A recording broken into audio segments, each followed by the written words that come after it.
who passed away tragically, is that this is being abused in many instances, and there's a real human consequence to it.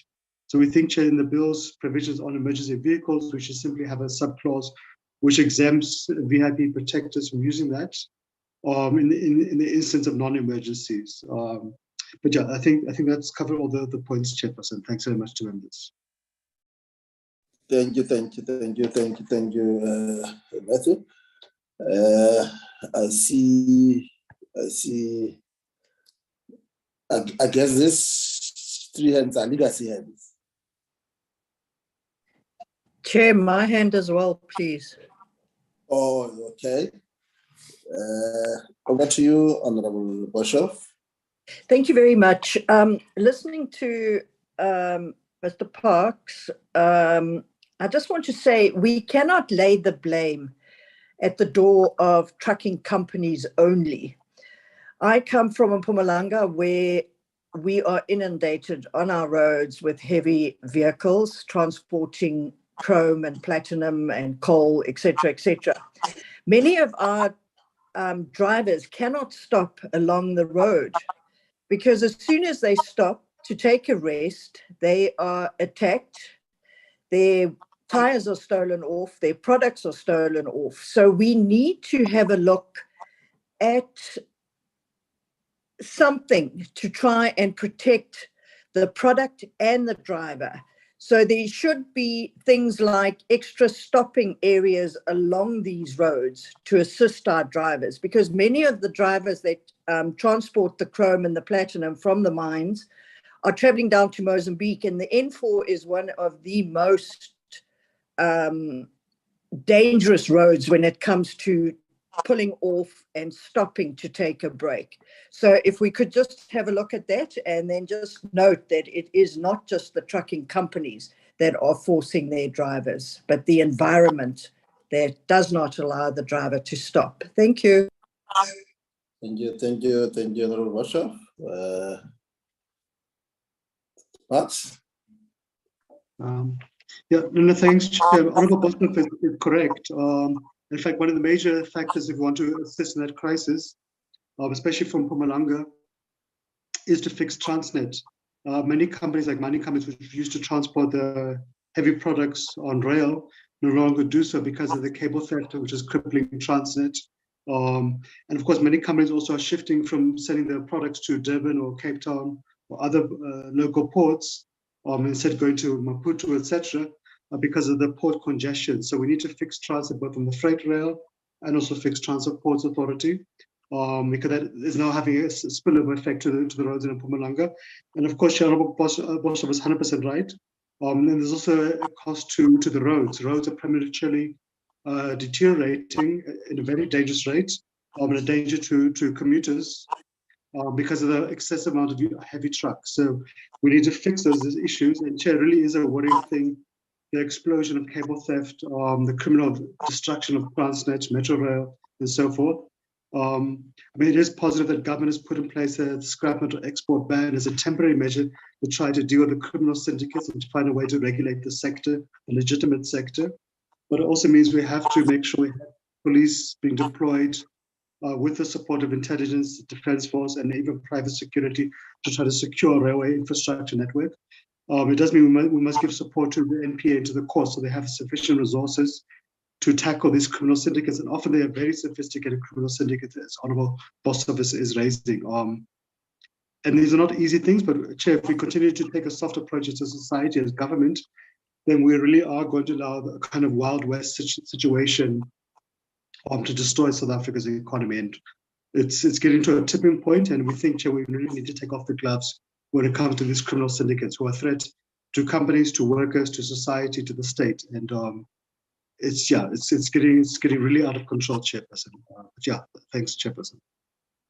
Thank you for the response. Then allow me to take this opportunity to express a word of gratitude to both Professor Perry and Mr. Matthew Parks for the extensive manner in which they were able to take us through the presentations, and also responding to the clarity-seeking questions that were posed by Honorable engagement. We really appreciate your presence. I think we will then move forward in terms of the program.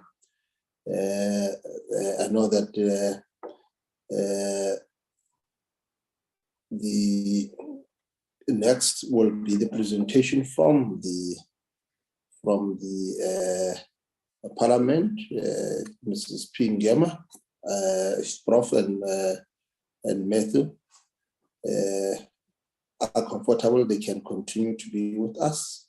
Other than that, where they have the view that they can excuse us, I think we will appreciate that.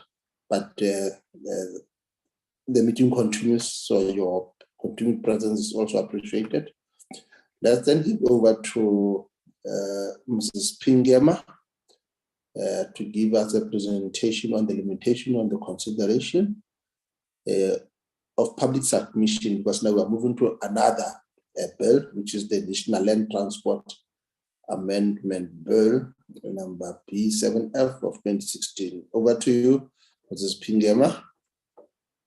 Thank you so much, Chairperson. I trust I am audible and apologize for the background noise, which I think is coming on the neighbors dealing with their grass cutting.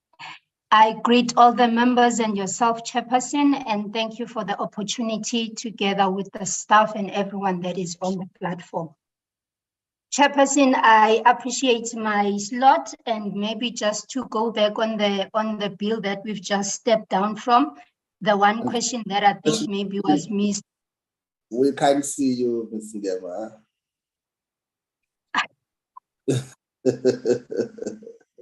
Okay, Chairperson.